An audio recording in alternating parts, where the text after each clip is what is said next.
ভাই এই যে ভোক্তা অধিকারের লোকটা দেখছেন উনি কিন্তু বড় একজন কর্মকর্তা। ওনার পিছনে সবসময় ক্যামেরা থাকে। এই কারণেই যে উনি যে দোকানে যায় দুর্নীতি এবং অনিয়ম পেলে তাৎক্ষণিক ওইখানে ব্যবস্থা নেন, লক্ষ লক্ষ টাকা জরিমানা করেন। উনি অনেক বাংলাদেশি ব্যবসায়ীর জন্য আতঙ্ক। তার বয়ে শাটার বন্ধ করে কিন্তু পলায়নও করে।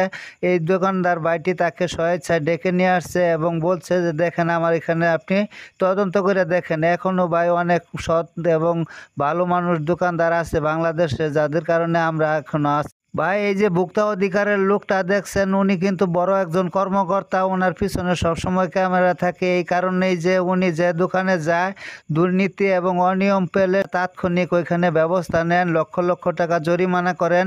উনি অনেক বাংলাদেশি ব্যবসায়ীর জন্য আতঙ্ক। তার বয়ে শাটার বন্ধ করে কিন্তু পলায়নও করে। এই দোকানদার ভাইটি তাকে স্বেচ্ছায় ডেকে নিয়ে আসছে এবং বলছে যে দেখেন আমার এখানে আপনি তদন্ত